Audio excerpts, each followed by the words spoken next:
So listen, I called up my guys over at Billy, right? And they said they really liked that video I did glazing yellow nobara, and they wanted me to do another one. Well, today this video is gonna be centered around glazing red nobara, and honestly, I think she's a lot better than the yellow unit. She has insane DPS potential when you max out her SP potential route. So just gonna show you guys what she can do if you completely max her out. So the first thing she can do when she gets a black flash, if you didn't know, her ultimate is a guaranteed black flash. After you pop the ultimate, you have 45% curse technique increase for 8 turns. So if you, let's say you're running the recollection bit pride, you get a black flash. I think pride lasts for 6 or 8 turns as well. So imagine having pride having a 45% increase for 8 turns and then having another increase on top of that. It's actually insane. So the second potential road is hairpin. Now this is where it gets extremely wonky. Applies 217.50% damage deal increase for 1 time. So when you stack nails and you use this, I like to use skill 2 because it drops the curse technique increase for the enemy. So this would give you 217% increase for that turn, and it scales with the nail stack up to 952%. So that's actually some insane damage. But on top of that, you get 15% ultimate gauge fill rate for 3 turns. So that means you get your ultimate faster, so you can pull off more black flashes and get the curse technique increase for the 8 turn, and deals ranged attack damage to enemy with curse nail count equal to 400% of curse technique, and applies another 12.5 curse technique to enemies. Damage taken increase of gain attribute to the enemy for 3 turns. So if you use gain, which is red, you get another 12.5% for 3 turns, and it scales with the curse nail count. This unit is absolutely insane. So you could already imagine why I wanted to do another video just talking about her, showing her off and such, because she's an insane unit, and I want everybody just to be aware if you're not using it. I know a lot of people have toji, which I don't sadly, so I have to substitute wherever I can. But I think for nobara, I'm not even substituting. I think this unit has the potential to be even better, maybe, possibly. Would I go that far? Well, I haven't used toji as yet, so I'll be the first to say it. Nobara is better than toji, right? You heard it here first. My expert opinion, the greatest JJK Phantom Parade player of all time, right? You trust my opinion above everybody else's. But on a serious note, this unit is extremely good. If nobara only had 1 fan, that fan would be me. If nobara has 0 fans, assume that I have died, however that goes. But this is one long intro, so let's just get right into it.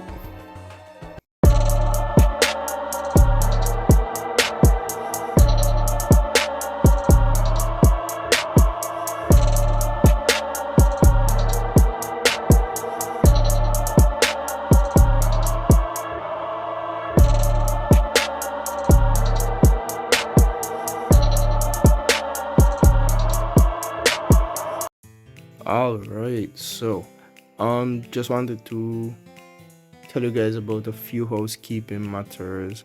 I haven't been summoning lately. That's because I had no cubes. I tried to summon on the Nanami banners as well as both Shoko banners, and I wasn't able to get anything. So That's why right now I'm just stacking cubes. We're supposed to get some really good units, like Choso, a new Jogo just dropped on the JP side of the game as well. Not only that, we got Dagon. Let's just see here. If you go to exchange and you go to Phantom Middle, as you can see, you can now purchase Dagon. The reviews I've seen for him aren't really the best. I haven't tested him myself. As you can see, I don't even have him as yet because they're telling me, the streets are saying that he is trash. Honestly, what I'm really wanting to see is how they distribute the new Jogo, because the new Jogo looks absolutely insane. He's gonna be a red unit. I want to see how they distribute that one, because that unit seems way more interesting than Dagon.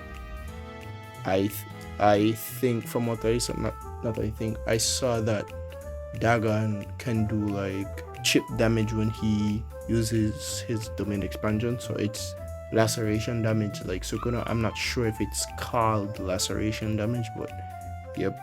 Also, there is the curse co-op spirit thingamabob.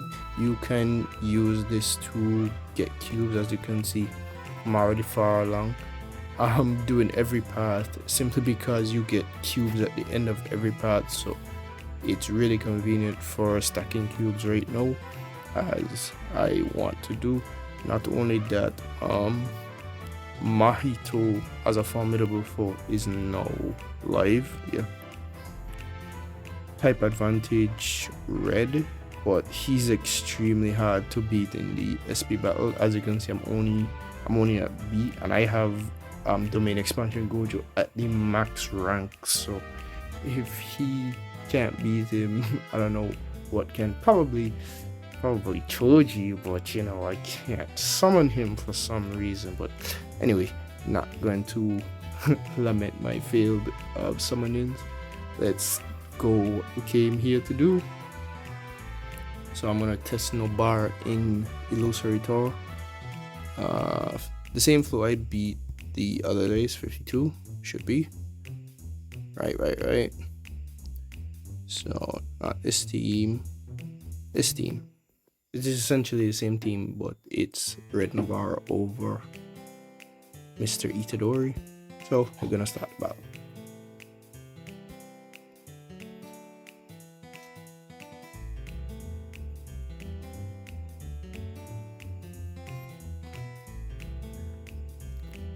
Alright, and if you guys want to know how to beat this floor, I put out a video using Itadori. I think it's called Red Itadori is better than Toji.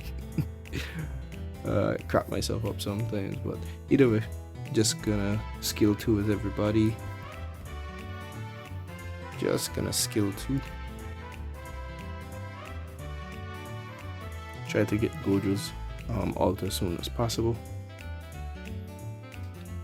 One of the things I really like about the red nobara unit is that our skill 2 drops the crest technique damage of the enemy. So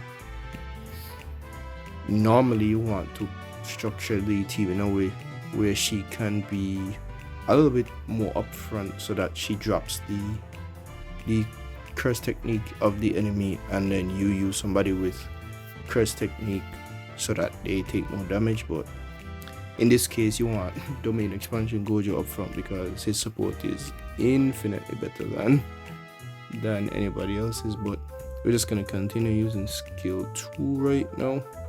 If you're wondering why I didn't ult, is because I want the domain to go off first before I ult with my friend nobara behind it.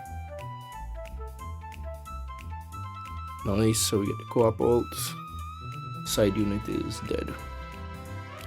And once you kill the side unit, which doesn't take all that much, you're basically home free. This unit does not do a lot of damage, and you won't really see it do a lot of damage because it doesn't get an increase until after you bring it down below half health.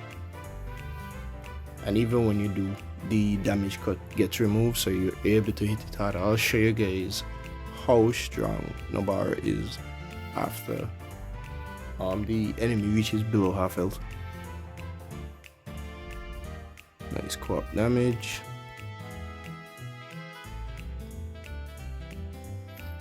And physical attacks works a lot better than curse techniques for this enemy. But even so, Nobara still goes crazy. Oh, that was an accident. I didn't mean to skill 2 with Inumaki. I was supposed to skill 1 because Gojo can't get his ultimate. He can get it now, but I kind of wasted the attack. But continue on.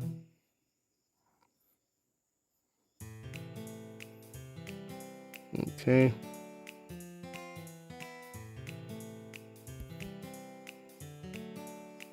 So you want to keep using skill 1 with Gojo. You don't have to ult with Inumaki, but I'm just gonna do it just because. Let's test and see how much hipping does. We have 6 nail stacks. Should do a decent chunk.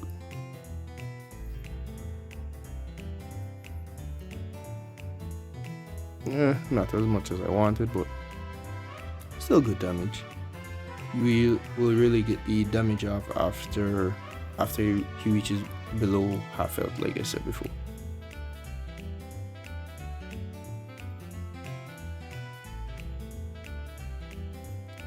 And like I said, this unit isn't really much when it comes to damage dealing, so you're pretty good on that front. So gonna ult again with Nobara. Drop his defense. Almost below half health, so don't really have to worry.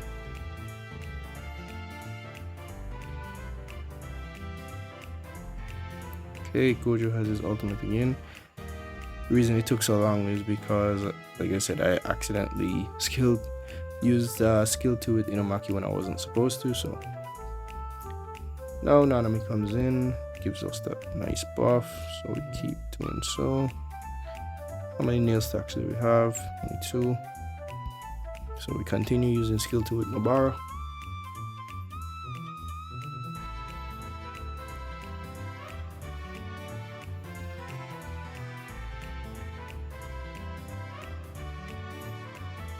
Gojo goes away after this turn. Oh, we get 2 more turns with him, it looks like. I am gonna switch it up and use skill 1 instead of skill 2 because it gets more nail stacks. Gojo leaves, but we still have that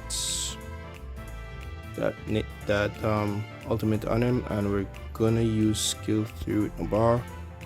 Should do a good chunk of damage now that we have Nanami right here. Okay, so now it says damage dealt increase, so we should be able to do a lot more damage than we were doing before. Oh gosh, but he's doing a lot more damage. Okay, let's hope he targets the other guys and not Nobara. Ugh.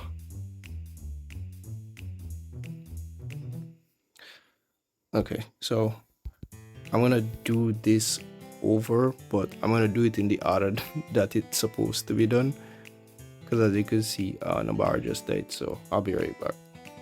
Alright, so now it should say damage dealt increase. Yep, so now after doing this whole thing over, doing it the proper way and not messing up, as you can see, we're in the same position again, but however, things are slightly different right now.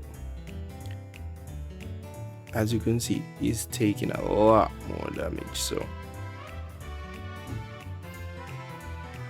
Gojo leaves, that's fine. Let's just see how much damage Hippin does now. Boom. 2 million, over 2 million damage. Oh, a kick from Yaga was all it took to just silence it. So let's check the total damage dealt by Nobara. 5 million damage, just like the other one in my other video, just to show you guys how much damage she can output in a single turn. That's 2 million damage to floor 52, one of the hardest stages. Well, it's only hard because it has damage cut in the first half, but either way, we're not thinking about all that. She did more damage than Gojo. That's how strong she is. Well, this Gojo is more support than anything, but either way, I don't want to downplay. I'm here to glaze and uplift Nobara. Why am I downplaying her damage output? Look at 5 million in total, and the most she dealt in one turn was 2,000,006, and that was the hairpin. But either way, just wanted to show off this video. I just wanted to do this video showing off Nobara and how strong she can really be. I think she's not as downplayed as the yellow one.